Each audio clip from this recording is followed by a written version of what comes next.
I wanted to talk about whether teams actually should do this. Like, what is the recent history of using the franchise tag? Do you get something out of it? Does it tend to be a waste of money? Which guys get tagged? Are there certain positions you should spend it on? Are there certain times within your trajectory in the team building process that you should use it? All of these different questions, because I've never really thought about it. Really, the way we think about the tag is mostly, does that guy deserve to get tagged based on where he is in his positional hierarchy? And is the franchise tag a deterrence to players making money? Those are typically the discussions, and who's going to get tagged. So we'll talk about a couple of the guys this year that are candidates, but maybe more so than will they get tagged is, should they? How does that fit in the process these teams are trying to follow as they build these teams? So as you dug into the last, decade, I don't know how far you look back. If you dug into the recent history of the franchise tag, let's frame it. Yeah, there you go. What was your number one takeaway? The number one thing where you're just like, ooh, I did not think about that before I went into this exercise. One is how many players get hurt when they're tagged and play on a franchise tag. There was a fewer number of players that actually got put on IR and what happened to them afterwards. And also there's a couple of random ones that I went back to 2019. I like to do things in fours, like when we do our quarterback draft and non-quarterback draft. I like to think everything in Olympic cycles. That's or presidential cycles. 4 years is kind of how I think of everything. But I went back to 2019. There's 39 cases since then, since the 2019 offseason of players some players got tagged twice, but 39 cases of somebody getting franchised. 22 of those players played with the tag. 4 ended up on IR and 1 missed significant time. He played 11 games, Brandon Scherf. 5 got traded, 12 got extended before tagged and then extended by the same team. But of that 22 that played with the tag, I thought, you hear the horror stories, and this is why guys are so worried about getting tagged, is they're not going to get that long-term deal, and that's what it's costing them. Of those 5 that ended up missing time, most of them ended up all right. They still ended up getting paid or a contract later down the road. So that kind of, I'm not trying to take away an argument from the players or anything, but that kind of surprised me. I kind of was like, I just remember the worst cases of this. So that's why it's stuck in my brain. Dak's the one that's playing on the tag. He breaks his leg, and then he makes as much as he would have before. Yes. And a lot of the time, that's the case with these guys. I think Godwin also got hurt. Bud Dupree got hurt when he was on the tag. So a lot of these guys, I think that there's an argument to be made that if you do this the right way, the tag can be a benefit for your future contract negotiations, because it sets a new bar for the number that you're going to be looking for. Right. Brandon Scherf, perfect example. Okay. Brandon Scherf gets tagged twice. Yes. His 2 tags are essentially 2 years, $33 million with Washington. His new deal with Jacksonville, first 2 years, $33 million in cash flow, $16.5 million AAV. That could be an accident. I doubt that it is. It's just the market rate for him. It's DeMarcus Lawrence is another perfect example. Tagged once, and then they tagged again, negotiated his extension on that tag. DeMarcus Lawrence's last deal, he made a shitload of money. Right. The one that, and this was a surprise name, and we talked about this in pre-show, but Marcus May in 2021 got tagged, tore his Achilles. Yes. But then the tag at that time was $10 million, and he ended up signing a 3-year, 22.5, 14.5 guaranteed contract with the Saints.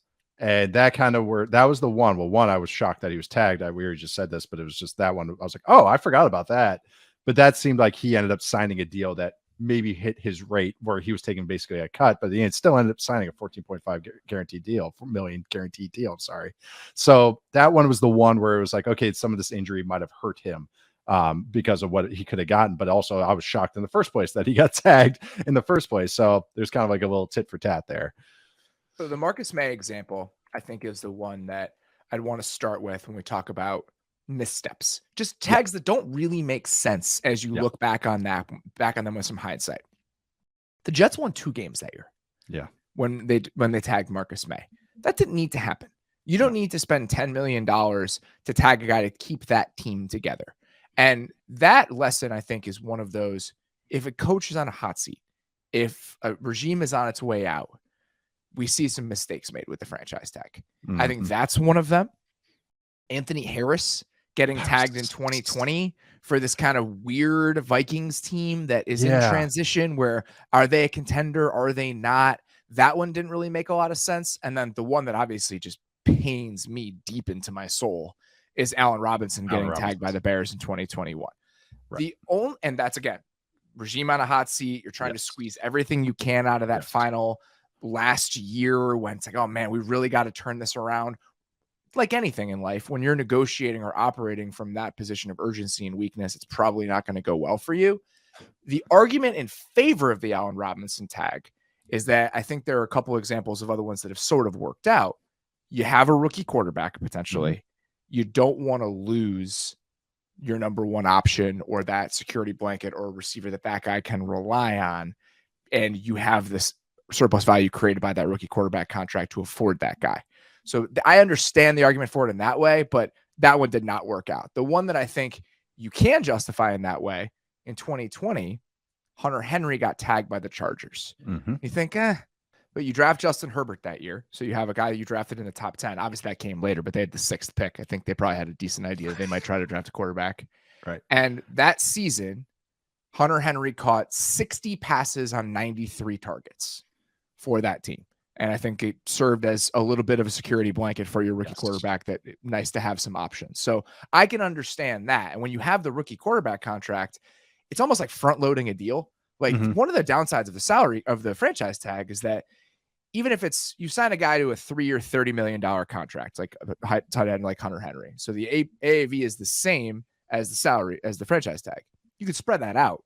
You can make a lower cap hit in year 1. You can make it bigger in year 2. You can backload it a little bit. So it creates flexibility that the tag doesn't give you. The tag is one big hit to your cap that season. But if you're on a rookie quarterback deal, then it's almost like front loading an extension that you'd give out, and you're using that flexibility you have in the moment. I think that's exactly what the Hunter Henry example is. Yeah. And in some cases, you're keeping a guy around because you don't want to overpay for a replacement. That's a good point. You look around and you're like, do I want to pay $9 million for a guy that's worse? All right, well, I'll just pay an extra $1 million just to have this guy around, just the replacement. The Orlando Brown with the Chiefs is the current example of this. And Allen Robinson with the Bears would have been my other example, where they looked around, they're like, we need somebody to catch these balls. Well, I can't like hodgepodge this together. We're going to end up overpaying for somebody else that's worse. Of course, you know the result of everything, but the process I understand. But that's a great example of the Hunter Henry one. Is just, sometimes you're just overpaying for that competence. And also there's certain positions. This is another lesson I had, tight end being one of them. Certain positions, you're kind of like it seems like a lot of teams with safety and tight ends, they don't want to set the market for anybody unless they have that truly elite guy, especially at tight end. Last year's the group of franchise tag guys made sense. Gesicki and Dalton Schultz, David Njoku, they end up re-signing him and giving him the extension. But it's kind of one of those where everyone's playing a game of chicken. It's like, I don't want to be the one left holding the bag of this. I just gave Gesicki a 3-year deal, and now we're overpaying him, and nobody else signed their other tight end. So I think tight end and safety were positions where you frequently see names getting tagged, and you understand why. It's because I think it's a lot of those kind of good tier players that teams are like, I don't want to set the market with this guy. But then the guys that do get the extensions are the true kind of difference makers. Simmons with the Broncos is a great example to bring up, that where they kept him. They understood what the market was for safeties. Okay, we're comfortable giving this to him. He's proven it. We give it to him after that. So that was the other kind of lesson I got from who's been recently tagged anyways.